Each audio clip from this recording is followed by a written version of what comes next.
And we are back here in Los Angeles Morris Media Studios. Myself, Fredo Cervantes, and I just want to go ahead and again let you guys know, go get your laces, man. You got premium shoes. Every single pair of premium shoes need premium laces, guys. These are amazing laces, perfect for kids, perfect for ballers, perfect just for style, especially if we're in Los Angeles. Go get your laces at GetLacedLaces.com. GetLacedLaces.com. Use the promo code Fredo and get 25% off today. Code expires on the 31st of December, which we're only about 4 weeks away to the new year. Yep. So go ahead and pick up your laces. It's a perfect gift for the holidays, guys. GetLacedLaces.com. Promo code Fredo, 25% off. What's up, y'all? Welcome back to the In the Front Row YouTube channel. We've had a bit of a hiatus, but we are back because we have big news on the market, and Fredo is with me today. Fredo, the NBA draft is coming up November 18th, and you wrote an article and posted it to the In the Front Row website that we would like to discuss about the Warriors and Pelicans. You're hearing from sources that the Warriors and Pelicans are in trade talks for the number 2 overall pick of the NBA draft, which is a huge pick to build your system. So tell our fans and viewers what you've been hearing about this trade talk. Yeah, guys. So, I actually got a little bit of great information last night that had to be surrounded around the Golden State Warriors, who do hold the number 2 overall pick in this upcoming draft, which will be taking place on November 18th, this upcoming Wednesday. And it seems like the Warriors are interested in moving the number 2 overall pick. They never really made up their mind to really keeping the pick. And one of the teams that's really been pursuing them, and from what I heard, is the New Orleans Pelicans. The Pelicans are really in conversations with the Golden State Warriors in possibly acquiring the number 2 overall pick in exchange for former UCLA great guard and Drew Holiday, which we all know Drew Holiday is a great defender. He's a great ball player. He does it all on both sides of the ball, which you cannot complain as any coach, any fan base out there on Drew Holiday, because he's a stud on the court. And, just watching and hearing that the possibility of Drew Holiday with Stephen Curry, Klay Thompson, Andrew Wiggins, and Draymond Green, that puts together a great starting lineup here in the West Coast. And as well, the defending Los Angeles Lakers, the Los Angeles Clippers at the same time. You still have the Houston Rockets around the corner. You have the Denver Nuggets still. So there's going to be a couple great teams, but just watching that move possibly being a major move in the upcoming days, which they did say that they are in the mid talks of the trade. We don't know the final details just yet, but there is a great possibility that the number 2 overall pick will be picked by the New Orleans Pelicans. That is something that's interesting to hear, because the Golden State Warriors, like you said, a heavily injured team last season that really impacted their chances of the playoffs. And even I've heard experts over the past few weeks say, from various networks, say that the Warriors are, as soon as they get all their players back in Steph Curry and Klay Thompson, they are right back at that contention state, and they're the team that will contend with the Lakers in the Western Conference, as you were saying. And maybe they feel like they don't need that high of a pick, and maybe that's why they're looking. And do you know what would be interesting? If, I know you said in your article that LaMelo Ball is the clear number 1 pick, but what if he falls to number 2 and the Pelicans do make that trade? Do you think he fits the Pelicans well?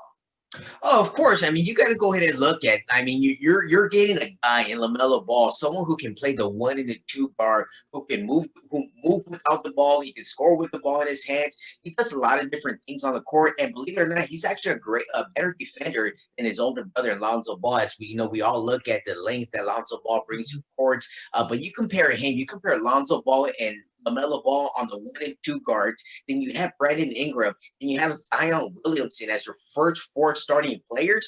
I mean, you're looking at a great dynamic starting duo there with the New Orleans Pelicans, so that they can really fit specifically with the relationship. Of course, you have a brother relationship in Lonzo and LaMelo. You have another great relationship in LaMelo and Brandon Ingram, who, they are very great. Well, as whoever does follow Ball in the family, which, you can go ahead and watch a new season on Facebook Live.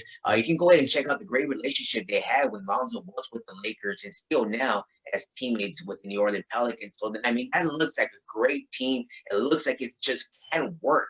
I mean, you kind of see it, and I can just imagine it. Seeing these players put together, I'm like, oh my god, this is going to be crazy. Watching these four great players put together, and they're very young. They're all under 24 years of age. So it's just very incredible to go in and see the possibility of maybe even happening.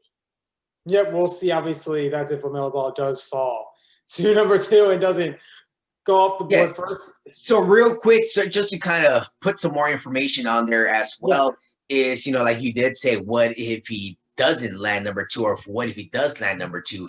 The possibility is him possibly landing number 2 is very high, and the reason that is, it seems like LaMelo Ball, he did meet already with the GM and the head coach of the Minnesota Timberwolves just weeks ago here in Los Angeles, as they did meet with the number 1 overall pick, who is projected in LaMelo Ball. They already met. They seem to be maybe on the same page. But at the end of the day, when you are given the opportunity to possibly play with your older brother and one of the brightest young stars in the NBA in Zion Williamson, you might want to do anything possible to drop to number 2, as as I even said it over a year ago to him when I did get the chance to interview him.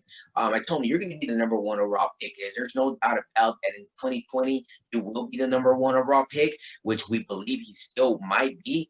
But it's going to take for Minnesota to understand that LaMelo might not want to be in Minnesota long term, or might not even be interested in playing there if he does have the opportunity to go number 2 to New Orleans, if New Orleans does acquire the number 2 overall pick, which LaMelo has always said he does want to go to a big city. That's what's on his mind. He does want to go to a big city, even though New Orleans and Minnesota might not be a big city. But I mean, if you get either those two options, go to Minnesota, play with D'Angelo Russell, another ball handling point guard, or go to New Orleans and play with your older brother and Zion Williamson and Brandon Ingram.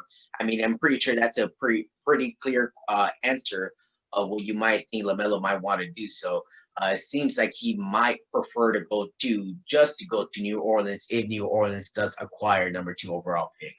Yeah, many people are saying it's going to come down to James Wiseman, LaMelo Ball, and Anthony Edwards as the top 3 prospects in the draft. That's what we're hearing. I mean, you got to give it up to Anthony Edwards too. I think Anthony Edwards is a clear number 2, second talent behind LaMelo Ball. That guy got some force behind him. He really got some force behind him. Yeah, so we'll see how it all plays out. I know the Hornets really want James Wiseman, I guess, for size down there. And we'll see how everything plays out. I know you mentioned a little bit about this, but are you hearing anything in the recent weeks now that the draft is just over a week away? Are you hearing anything from the Ball camp? I know you have some relationships there. Yeah, I mean, they're just ecstatic with what the possibility is. One of the things I did hear was that they are just looking into 3 years ago. 3 years ago, they were in the same situation with Lonzo Ball, earned his emergence from UCLA, getting into the league and being the number 2 overall pick. But right now, the only thing that's on LaMelo's Ball mind is just, really getting into the league. He's really just not too sure about how the league is going to be because, after COVID-19, the season that is projected to possibly start December 22nd, which is almost a little over a month away. Training camp is going to start on December 1st. You're only going to have maybe about 20 days before the opening of the season. There's going to be no summer camp this year. I mean, you're going to have to go ahead and see a lot of different little things here. But, his only thing on his mind is being there. Of course, he did sign with Jay-Z and, and their empire out there in the East Coast. And, he did sign the big Puma deal. So he's ready to go, man. He got the Puma deal. He got his agency deal. He's just ready to go and ball out, man. So whoever gets him, he will be making. I mean, I said this a couple weeks ago when we did a show. I don't know if you remember this, but I said that whichever team LaMelo gets into, he will make them a playoff team in year 1.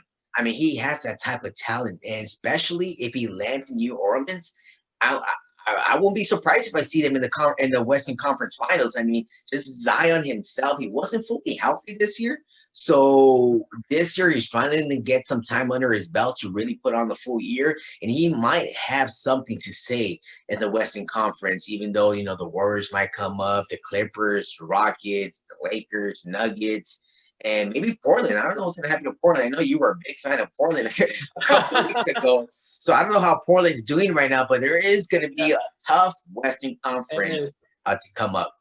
If Golden State gets him, that's going to be something to watch. Yeah, I believe, if I'm not mistaken, the NBA offseason is the shortest offseason in like American sports history. That's the right. Sports. Like 70-some days, right? Yeah, NFL, yeah, it's only like 71 days. So it's going to be interesting to see them turn around. Right now, December 22nd is the date they're sticking to. I believe the Players Association was going to approve it as well. I don't know if that was ever approved. Guys, the draft is a week away. So we are going to see, go ahead and check Fredo's article out now between the trade talks between the Pelicans and the Warriors and that number 2 critical pick in the NBA draft is there's 3 major prospects people are looking at this season, and especially in a short off season, if they can translate right away, that's very important. So go ahead and check out his article on inthefrontrow.com.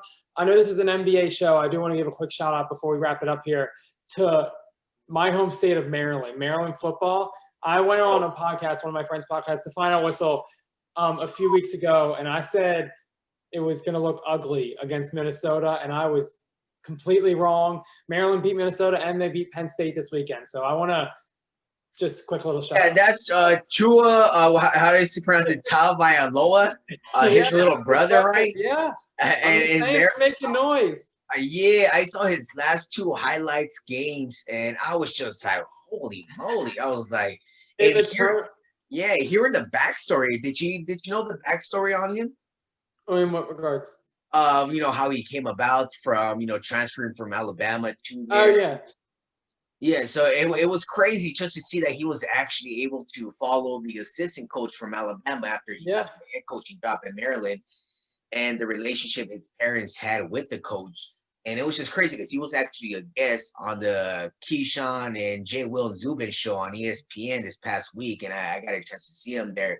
So I was just like, wow. So I was really looking forward to yesterday's game, and I saw the highlights, and I was like, holy moly, this guy walks the talk, man. This guy does it all. I watched it. It was impressive. They get number 3, or now number.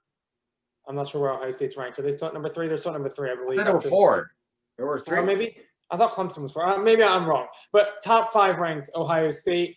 So we're going to see. I just want to give a quick shout out and say I was wrong. Guys, we have to wrap it up, but we have plenty more of coverage here on YouTube as the NBA, the draft is coming up. The season is going to come up before you know it. It's a very short off season. So we are looking forward to that. Also, the NFL is going on. So we have a lot to discuss. That Chargers heartbreak today we'll probably discuss this week. Guys, go ahead and subscribe to our YouTube channel so you get all these videos first. Follow us at In the Front Row LA on all social media so you can and visit the site right now to see Fredo's newest article about that trade talk. I'm Dylan, guys. We'll see you next time. I believe that was like 12.